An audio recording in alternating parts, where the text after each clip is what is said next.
আল্লাহ তাআলা বলে লা তাকনাতু মির রাহমাতিল্লাহ। আল্লাহ বলে গোলাম, আমার রহমত থেকে নৈরাশ হওয়ার কোনো কারণ নাই, আমার রহমত থেকে সরে যাওয়ার কোনো কারণ নাই। আমি আল্লাহ তাআলা রহমান, আমার চাইতে বড় রহমান তো আর কেউ নাই। আমার আল্লাহ কেমন রহমান? আমার আল্লাহ বলে বান্দা, তুমি যখন জমিনের মধ্যে ভূমিষ্ঠ হইছ, আহারে তোর মা জননী এতই দুর্বল, তোর মার শরীরটা বড় ভালো না, তোর মা অসুস্থ অবস্থায় বিছানার মধ্যে পড়েছে। আহারে একই ঘরের মধ্যে তোর দাদাও ঘুমায়, তোর দাদিও ঘুমায়, তোর নানা ঘুমায়, তোর নানিও ঘুমায়, একই ঘরের মধ্যে সবাই ঘুমায়। হঠাৎ রাত্র 1টা 2টা 3টা তোর মার একটা হাত তোর নাকের মধ্যে পড়িয়ে গেছে। আহাতে এত দুর্বল, এখন তুই তোর মানে বলতে পারো না, মা হাতটা একটু সরাও, আমার দমটা বন্ধ হয়ে গেছে। কারণ তখন তুই এত দুর্বল, তোর তো আমি আল্লাহ জমিনে বড় দুর্বল করে ফাটাইলাম। আহার বনে আদম তুই বড় দুর্বল, একটা ব্লেটের কাছে বান্দা তুই বড় দুর্বল। আহারে সফল তো করলাম আমি আল্লাহ, তুমি আল্লাহ তো আমি সফল করলাম। আল্লাহ বলে গোলাম, তখন রাত্র 1টা আমি আল্লাহ ঘুমাই না, তা খুঁজু সিনাতু ওয়ালা নাউম, আমি আল্লাহ তো ঘুমাই না, বরং আমি আল্লাহর একটু জিমানের পর্যন্ত নাই। যখন আমি তাকা দেখলাম তোর মার একটা হাত তোর নাকের মধ্যে পড়ে গেছি, আমার কুদরতি হাত দ্বারা তোর মার হাতটা তোর নাকের থেকে সরিয়ে দিলাম। এরকম সুবহানাল্লাহ। আমার আল্লাহ তো ওই রকম রহমান আল্লাহ, আমার আল্লাহ তো এরকম দয়ার আল্লাহ, আমার আল্লাহর মতো রহমান তুমি কারো পাইবা না রে গোলাম, আমার আল্লাহর মতো বড় দয়াবান কাউরে পাইবা না। এখন নিজে নিজে একা একা ভাবি, হায় রে আমার মতো তো গুনাহগার কেউ নাই, আমার আল্লাহ আমার প্রতি এত দয়া। আমি শরীফুল ইসলাম হোসাইনিকে কেই বা চিনতো? আরে আমি তো এক কোনার মানুষ, আমার আল্লাহ আমার দয়া করিয়া উঠাইয়া ইলমের জায়গায় বসাইছে, আমার আল্লাহ আমার বসাইয়া আমারে আজকে ইলমের ময়দানে বসাইয়া ইলমের চেয়ারে বসাইছে। আমার আল্লাহর দয়ার দিকে তাকাইলে হৃদয়টা বড় ব্যথিত হয়, আমার আল্লাহ কত দয়াবান। আল্লাহ বলে গোলাম, তোর আমি কত বড় দয়া করছি জানি? তুই যখন মায়ের গর্ভের থেকে ভূমিষ্ঠ হইয়া জমিনের মধ্যে আসু, আহারে তুই কান্না দিয়া তোর মায়ের দুধের জন্য বাবা, আমি আল্লাহ তোর মাকে তোর কান্নার ডাকে সাড়া দেয়। আমি এক এক করে তোর সঙ্গে এক চিমটে ফজরে তোর সঙ্গে 70,000 ফেরেশতা নির্ধারণ করে দেই। ওই ফেরেশতা গুলা সকাল থেকে সন্ধ্যা পর্যন্ত তোর পিছনে ডিউটি করে। আবার যখন সন্ধ্যা চলে আসে, আমি আবার ওই ফেরেশতা গুলাকে নিয়ে নতুন 70,000 ফেরেশতা তোর ডিউটিতে তোর ডিউটিতে লাগাইয়া দেই। তোর ডিউটি করতে থাকে, এরকম করে আমি আল্লাহ তোকে বড় করে তুলি। আহারে বান্দা, তুই রাত্রিবেলা ঘুমাও, একই বিছানার মধ্যে তুই 50 বছর ঘুমাইলি। আহারে একই বিছানার মধ্যে তুই 60 বছর 70 বছর ঘুমাইলি। আহারে কখনো কি ভাবছো একটা পোকা যদি তোর নাক দিয়া যায়, কান দিয়া যায়, মুখ দিয়া যায়, দংশন করে মাথার মধ্যে, আল্লাহ বলে গোলাম তুই মুহূর্তে দুনিয়ার থেকে বিদায় নিয়ে যাবি। আমি আল্লাহ রাব্বুল আলামিন তোর ওই ফেরেশতা দিয়া পাহারা দিয়া দিয়া দিয়া দিয়া জমিনের মধ্যে বাঁচিয়ে রাখছি। ও গোলাম, আমি তোর দিকে চাইয়া থাকি একটা কারণের গোলাম, আমি আল্লাহ এত নেয়ামত দিয়া দিয়া দিয়া তোর একটা সময়ের দিকে তাকায়া থাকি। আর তোর যখন বয়স 18 হয়ে যায়, অথবা তোর বয়স যখন 25-26 পার হয়, আহা এখন তুই বড় যুবক, এখন তোর কণ্ঠের মধ্যে বড় আওয়াজ, এখন তোর কণ্ঠের মধ্যে বড় আওয়াজ চলে আসে। আহারে সমাজের মানুষগুলো এখন তোকে ডাকে, আওয়ামী গালারা ডাকে, আয় আমার বদলে আয় আয়, বড় একটা পদ দিয়ে দেব। এখন তার আওয়ামী লীগ নাই, বিএনপি ওয়ালারা ডাকে, আয় আমার দলে আয় আয়, এখন তোরে আমরা বড় একটা পদ দিয়ে দিব। আর এরকম ভাবে বিভিন্ন দলওয়ালারা তোকে ডাকে, আমাদের দলে আসলে তোর একটা বড় পদ দিয়ে আমরা তোর বড় পদবি বানাবো।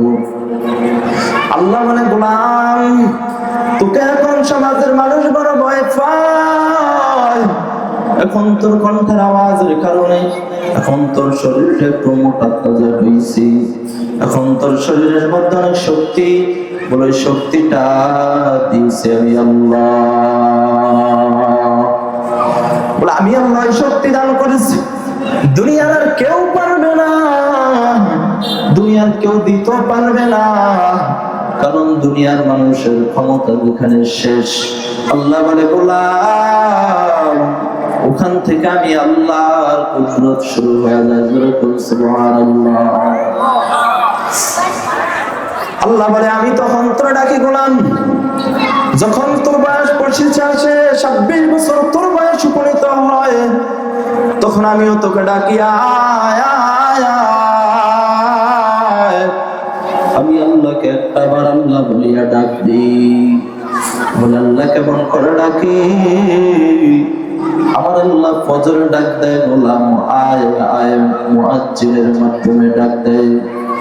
যখন দেখলো গোলাম তোর ফজরে ডাকি আমার আল্লাহ পাইল না, আমার আল্লাহ আবার তোর জহুরে একই মুয়াজ্জিন দিয়া ডাক দেয়, হাইয়া আলাস সালাত, আয় গোলাম আমাকে একটু ডাকো। আল্লাহ যখন তোমাকে এইভাবে ডাক দিল, জহুরে তোমাকে পাইল না, যখন জহুরে না পায়, আবার একই মুয়াজ্জিনের মাধ্যমে তোরে আল্লাহ ডাক দেয়, আসরে আয় আমাকে একটু ডাক।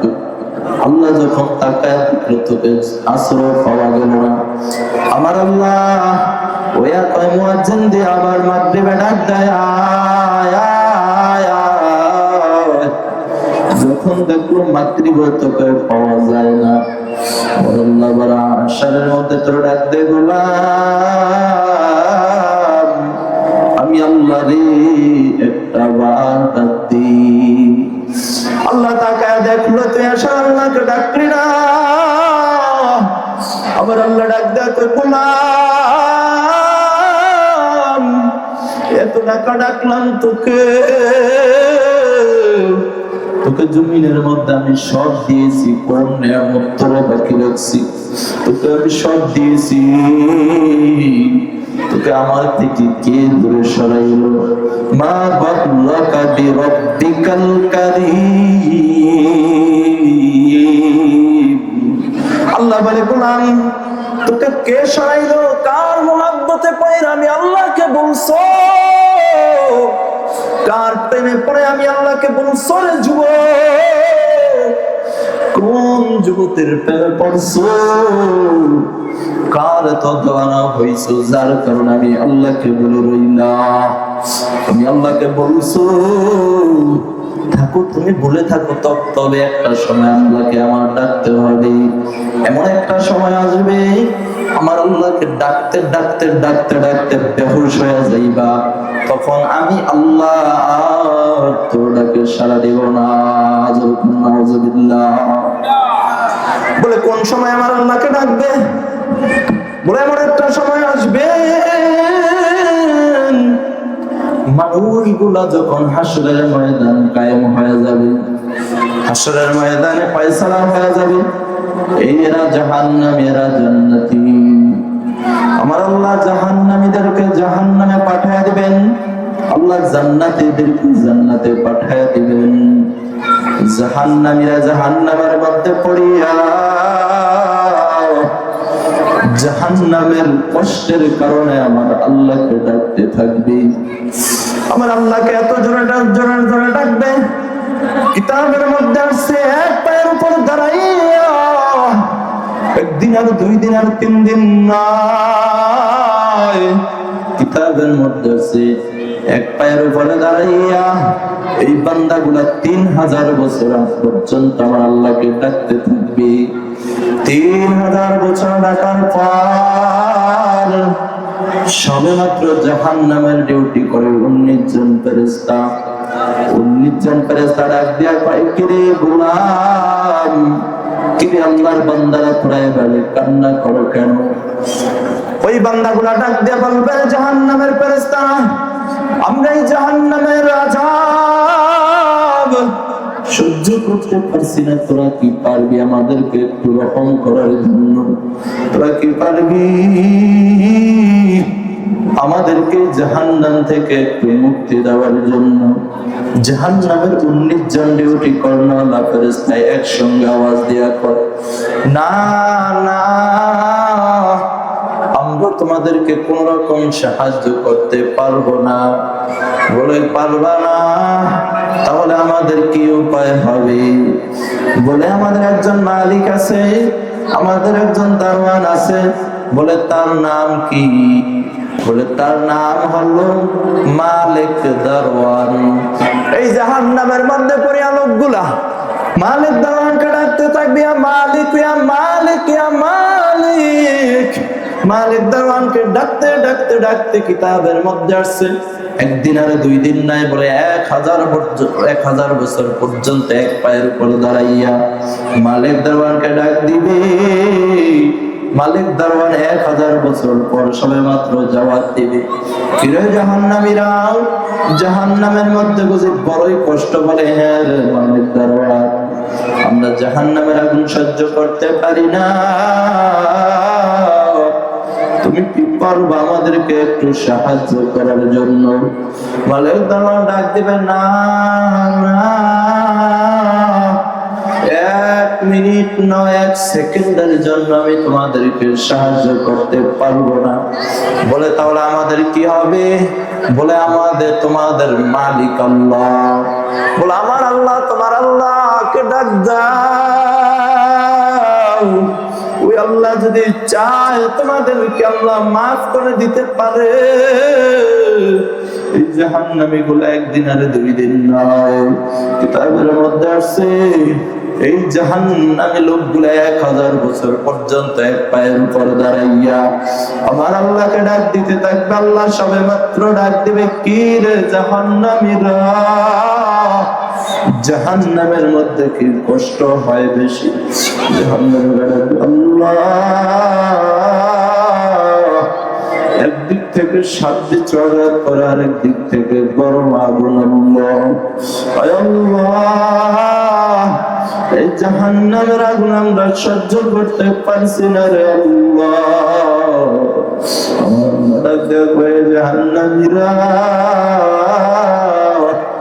আমি তো তোদেরকে দুনিয়ায় এইভাবেই ডাকলাম, আমিও তো তোদেরকে ডাকলাম, আয় আয় আমার হুকুম পালন কর, আমি আল্লাহকে মানো,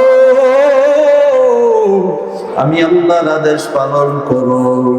আমি আল্লাহকে যদি দুনিয়ায় মানতাম তাহলে তো আজ আর এই জাহান্নামে পড়া লাগতো না। আমি আল্লাহকে যদি দুনিয়ায় আদেশগুলো মানিয়া চলতাম, আমি আল্লাহ নামাজ তোর উপর ফরজ করছি তুই যদি ঠিক মতো আদায় করতি, আমি আল্লাহকে যদি তুই ঠিক মতো মানতি, আমি আল্লাহ তোর উপর সুদকে হারাম করছি, তুই যদি সুদগুলাকে হারাম মনে করিয়া ছেড়ে দিতি, আমি আল্লাহ তোর উপর ঘুষকে হারাম করছি, তুই যদি ঘুষ খাওয়া বাদ দিতি, আমি আল্লাহ তোর উপর যেই যেই আদেশগুলো আরোপিত করলাম ওইগুলা যদি তুই ঠিক মতো পালন করতি, আজ আর তোর জাহান্নামে পড়া লাগতো না। এই জাহান্নামী ব্যক্তিগুলাকে আমার আল্লাহ ডাক দেয়া কয়, আজ আর তোদেরকে কোনো পরিবর্তন করা হবে না, তোরা এইভাবেই থাকবি। আমার আল্লাহ এই জাহান্নামী গুলাকে রাগান্বিত আওয়াজ দিয়া জাহান্নামে পাঠাইয়া আমার আল্লাহ কুদরতে চেহারা বসে যাবে। আমার আল্লাহর এক শ্রেণীর লোক বলে, যারা শীতকে শীত বলে নাই, যারা শীতকে শীত না বলিয়া কনকনে ঠান্ডা পানি দিয়া, তাহলে তাদের মজাটা যখন শুরু করে বাঁকা করতে পারে না, মজাটা যখন বাঁকা করে বলে তাদের আর মজাটা সোজা করতে কষ্ট হয়ে যায়। আমার আল্লাহর এমন এক শ্রেণীর গোলাম যারা যৌবন কালকে গুনাহের কাজে লাগাই নাই, যারা যৌবন কালকে আমার আল্লাহর কাজে লাগাইছে, যারা যৌবন কাজকে আমার মাওলার আনুগত্যে কাটাইছে, আমার আল্লাহর পাঁচ ওয়াক্ত নামাজে যৌবন কাজকে লাগাইছি, ওই যৌবন দ্বারা আমার আল্লাহকে সিজদা দিছে। আমার আল্লাহর ওই শ্রেণীর বান্দাগুলা ওই হাশরের ময়দানে আল্লাহর আরশের চার কিনারায় দৌড়ায় আর কয়, আমার আল্লাহ কই? ওই লোকগুলো আল্লাহর আরশের চার কিনারায় দৌড়ায় আর বলে, আমার আল্লাহ কই? আমার আল্লাহকে একটু দেখতে চাই। ওই আল্লাহ তাআলা ডাক দিয়া কয়, কি রে ফেরেশতারা, এরা কারা আমার আরশের চার কিনারায় ঘোরে? বলে, আল্লাহ এরা তো আপনার ওই শ্রেণীর গোলাম, ওই শ্রেণীর বান্দা যারা দুনিয়াতে আপনাকে বলে নাই যত শীত হয়েছে না কেন কনকনে ঠান্ডা পানি দিয়া ফজরের নামাজটা আদায় করছে। আল্লাহ আপনার ওই শ্রেণীর গোলামেরা বলে, এরা কি চায়? বলে, আপনাকে দেখতে চাই। বলে, কেন এরা আমাকে দেখতে চায়? বলে, এরা আপনাকে দেখে তাদের প্রাণটা জুড়াবে। আল্লাহ আপনি তাদেরকে একটু দেখা দেন। আমার আল্লাহ এদেরকে ডাক দেন। আল্লাহ আমার সামনে নূরের পর্দাটা উঠাইয়া দাও। কিতাবের মধ্যে আছে, এই লোকগুলা যখন আমার আল্লাহকে খুঁজবে আর আরশের চার কিনারা দৌড়াবে, আমি বলবো, আমার আল্লাহ কই? আমার দয়ার মাওলা রে,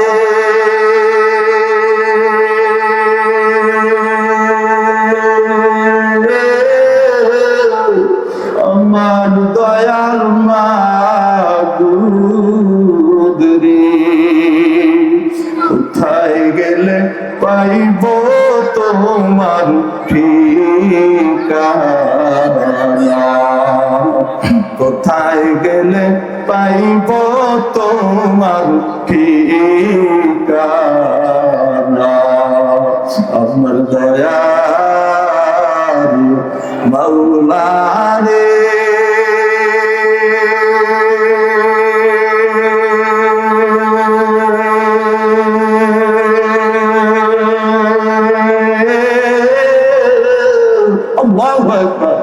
আমার দয়ার মাবুদ কোথায় গেলে পাইব তোমার ঠিকানা? তোমাকে পাইবার আশে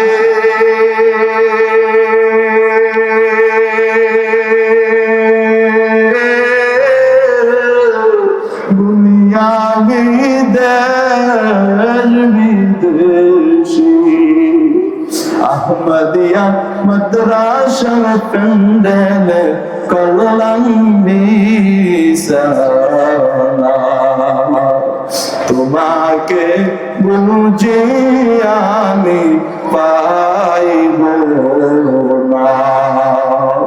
ওই লোকগুলো আল্লাহর আরশের চার কিনারা দৌড়াইবার বলবে, আমার আল্লাহ কই?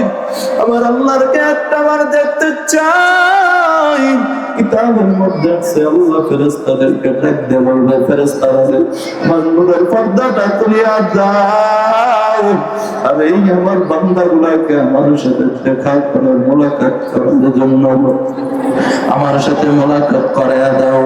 যখন আল্লাহর নূরের পর্দাটা সরানো হয়, এই বান্দাগুলো আল্লাহর দিকে তাকায়, বলে এক লাগাতার 40,000 বছর আমার আল্লাহর দিকে তাকিয়ে থাকে। আমার আল্লাহর নূরানি চেহারা দেখিয়া 40,000 বছরের আমার আল্লাহর চেহারার দিকে তাকায় থাকে। সুবহানাল্লাহ, আমার আল্লাহর দিকে তাকায় থাকে। এজন্য মুসলমান বান্দা, এই জমিনের মধ্যে যদি আল্লাহর ইবাদত করে যেতে পারি, আমার আল্লাহ বিনিময়ে আমাদেরকে জান্নাত দিয়ে দিবেন। আল্লাহ তাআলার সাথে যদি নাফরমানি করেন, জমিন থেকে বিদায় নিয়ে যায়, আল্লাহ তাআলা আমাদেরকে জাহান্নামের বাসিন্দা বানাবেন। যেরকম নাউযুবিল্লাহ। আমার আল্লাহকে পাওয়া যাইতে চাই। আমি আয়াত নিয়েছি, বান্দা তুমি যতই গুনাহগার হও না কেন, যদি আমার আল্লাহর কাছে একটাবার তওবা করো, আর যদি তওবাটা আমার আল্লাহ কবুল করেন নাই, তোমার তওবাটা যদি আল্লাহ কবুল করেই নেয়, কবুলান তোমার জীবনের যত গুনাহ আছে না, মনে করো আল্লাহ মাফ করে দিয়েছে। যেরকম সুবহানাল্লাহ। আল্লাহর রাসূল সাল্লাল্লাহু আলাইহি ওয়াসাল্লাম বলেন, আত-তাইবু মিনাজ যামবি কামা লা যামবা লাহু। রাসূল কারীম সাল্লাল্লাহু আলাইহি ওয়াসাল্লাম বলেন, তওবাকারী ব্যক্তি আমি আল্লাহর কাছে কেমন, তোমরা জানো রে বান্দা? বলে তওবাকারী ব্যক্তি আমি আল্লাহর কাছে নিষ্পাপ শিশু নয়, পবিত্র। যেরকম সুবহানাল্লাহ। আমার আল্লাহ তাআলা বলেন, গুনাহ কত করছো, আমি আল্লাহর কাছে তওবা করো, আমি আল্লাহ রাব্বুল আলামিন তোমাদের তওবাগুলো কবুল করে নিব। যেরকম সুবহানাল্লাহ। আল্লাহ তাআলা যখন জাহান্নামীদেরকে জাহান্নামে দিয়া আল্লাহ তাআলার আরশে আজিমের মধ্যে বসে যাবেন, আল্লাহ তাকে দেখেন কিতাবের মধ্যে দুইজন ব্যক্তি সম্পর্কে আছে। আমার আল্লাহ রাব্বুল আলামিন যখন জাহান্নামীদেরকে জাহান্নামে দিয়ে আল্লাহ আরশের মধ্যে বসছে, আমার আল্লাহ তাকে দেখে দুইজন ব্যক্তি এমন ভাবে কান্না করে, আল্লাহ একটু মায়া লাগছে, দুইজন ব্যক্তির দিকে তাকায় একটু মায়া লাগছে। আল্লাহ রাব্বুল আলামিন কয়, তোমরা দুইজন উঠে আমার সামনে আসো। দুইজনে এমন দৌড় দিল, দৌড়ে আল্লাহর সামনে হাজির। আমার আল্লাহ ডাক দিয়া কয়, আমি আল্লাহ ডাকছি, আবার এখন আদেশ করবো, যাও জাহান্নামের মধ্যে জায়গা চলিয়া যাও। আল্লাহ যখন আদেশটা করলো, আবার যাও জাহান্নামে যাও। আল্লাহর এক বান্দা এমন ভাবে দৌড় মারছে, ও জাহান্নামের মধ্যে পড়বে পড়বে ভাব। এমন সময় আল্লাহ তার বান্দাটার ডাক দিয়ে, দাঁড়া, এ গোলাম আমার সামনে আসো, আমি আল্লাহ ডাকছি, তুই কেন এমন ভাবে জাহান্নামের দৌড় মারলি? আমি আল্লাহ আদেশ করলাম, তুই জাহান্নামের মধ্যে আবার কেন এমন ভাবে দৌড় মারলি? এই বান্দাটা ডাক দিয়ে, আল্লাহ আপনি আমাকে জমিনের মধ্যে যত কিছু আদেশ নিষেধ করেছেন, আল্লাহ আমি আপনার একটাও আদেশ মানি নাই, আল্লাহ আপনার একটাও নিষেধ মানি নাই। আপনি আমার উপর হজ ফরজ করেছেন, আমার টাকাও হয়েছে, আমার পয়সাও হয়েছে, আমি বড় ধনী ছিলাম আল্লাহ, আমার এত ধন দৌলত এত কিছু জমিনে ছিল আল্লাহ, এরপর আমি আপনার আনুগত্য করি নাই। আয় আল্লাহ, আপনি আমাকে নামাজের আদেশ করছেন, আমি আদেশ পালন করি নাই। আপনি আমার উপর রোজা ফরজ করছেন, আমি আল্লাহ আপনার রোজাগুলো আমি ঠিক মতো পালন করি নাই। আল্লাহ যা কিছু আমার উপর আদেশ করছেন আমি ঠিক মতো পালন করি নাই। আল্লাহ আমার আল্লাহ, জাহান্নাম তো ওখানে বড় ভয়ঙ্কর, ওই জাহান্নামের আগুন তো তুই সহ্য করতে পারবি না, তাহলে কেন তুই দৌড়ায় জাহান্নামের মধ্যে গেলি? এই বান্দারা ডাক দেখ, আল্লাহ জমিনে আপনার কোন আদেশ নিষেধ কিছুই পালন করলাম না, যখন আমাকে আদেশ করলেন জাহান্নামে যাওয়ার জন্য, আল্লাহ আমার মনটা আমি বুঝাইলাম, জমিনে আমার আল্লাহর কোন আদেশে তো পালন করলাম না, আজ আমি আমার আল্লাহর এই আদেশটা আর অমান্য করবো না। জাহান্নাম যত ভয়ঙ্কর আযাব হোক না কেন, আমি আমার আল্লাহর আর কোনো আদেশ অমান্য করবো না, আমার আল্লাহর কোনো নিষেধ অমান্য করবো না। এই জন্য আমি দৌড়াইয়া জাহান্নামের মধ্যে চলে গেলাম। আমার আল্লাহ ডাক দিয়া কইল, বান্দা তোর মনের মধ্যে এত আশা, তোর মনের মধ্যে এত আকাঙ্ক্ষা, আমি আল্লাহর মধ্যে তোর এত আশা, যা যা আমি আল্লাহ তোরে জান্নাত বানায় দিলাম। জোরে বল সুবহানাল্লাহ, আরো জোরে বল সুবহানাল্লাহ। ওই যে আরেকজন, দুইজনকে আল্লাহ ডাক দিছে। কয়জনকে? দুইজনকে আল্লাহ ডাক দিছে। একজন একটু সামনে আসে আবার পিছনে যায়, একটু সামনে আসে আবার পিছনে যায়। আমার আল্লাহ কয়, কি রে বান্দা তুই এমন করো কেন? ওরে তো বলছি ও দৌড়ে জাহান্নামের মধ্যে চলে গেছে, তোকে জাহান্নামে যাওয়ার জন্য বলছি, তুই কেন এক পাও সামনে আগাবার আরেক পাও পিছনে লাগাবো? এই বান্দা লাগবে, আল্লাহ আমি কেন এমন করি আল্লাহ জানেন, আল্লাহ আমি এই কারণে এমন করি। আল্লাহ জমিনের মধ্যে আপনি যখন আমাকে পাঠাইছেন, আল্লাহ আমি মায়ের গর্ভে যখন গেলাম, আমার মা জননী আমাকে ভূমিষ্ঠ করলো। আল্লাহ আমি জমিনে ভূমিষ্ঠ হওয়ার পর আমার মা আমার জন্য কত কষ্ট করছে গো আল্লাহ। আমার মা ছোটবেলায় আমার জন্য কম কষ্ট করে না আল্লাহ। আমি যখন ছোট, আমি আমার মায়ের গায়ের মধ্যে পেশাব করে দিতাম। পৌষ মাসে কনকনে শীত, আমার মাকে আমি পেশাব করে ভিজে পালাইতাম। মা জননী আমাকে দূরে ফেলায় রাখতো না। মা ওই ভিজা জায়গার মধ্যে শুইয়া আল্লাহ আমাকে ওই শুকনা জায়গার মধ্যে মা শোয়া দিও। আল্লাহ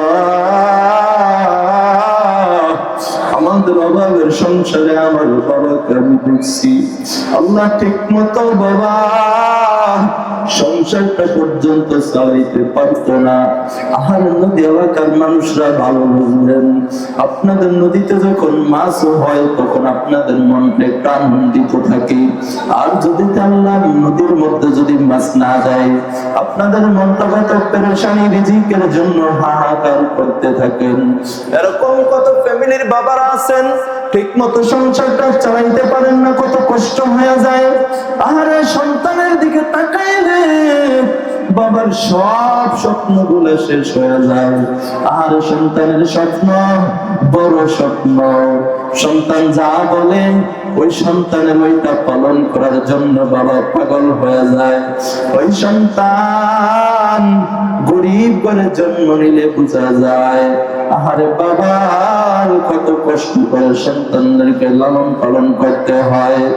আমার ওই বান্দা বলে, আল্লাহ জমিনের মধ্যে মা জননী ছোট থেকে আমাকে নিয়া আল্লাহ বড় করতে গিয়ে আমার কত যে ত্যাগ করেছে আমার মা। আল্লাহ আমাকে যখন জমিনে ভূমিষ্ঠ করবে, আমার মা এত পর্দানিশী মা, আমার মার কণ্ঠের আওয়াজ আমার পাড়া প্রতিবেশী কেউ শুনে নাই। আমার মা আমাকে প্রসব বেদনার সময় মা জননীর কণ্ঠের আওয়াজ, আমার কণ্ঠের আওয়াজ পাড়া প্রতিবেশী বলে ছুটে আসে, আর এই বাড়িতে কেন এত কান্নার আওয়াজ? আইসা দেখে মা জননী আমাকে ঘনিষ্ঠ করতে গিয়া কি কান্না করে। আমার মা ডাক দেয়া কয়, আমার বাবাকে একটু ডাক। আমার মা বসেরিয়া কয়, স্বামী আপনার সংসারে হিসাবে আপনার মনকে রাজি খুশি করতে পারি না এর স্বামী। ও স্বামী আমার, আপনার গরিব সংসার, ও স্বামী আমি ভালোভাবে আপনার খেদমত করতে পারি নাই। স্বামী গো, আজ 7 আসমান আমার উপর বোঝা হয়ে আছে। ও স্বামী, আপনি আমাকে দয়া করে মাফ করে দিবেন। বোধহয় আমি আর জমিনের মধ্যে বেশিক্ষণ বাঁচব না।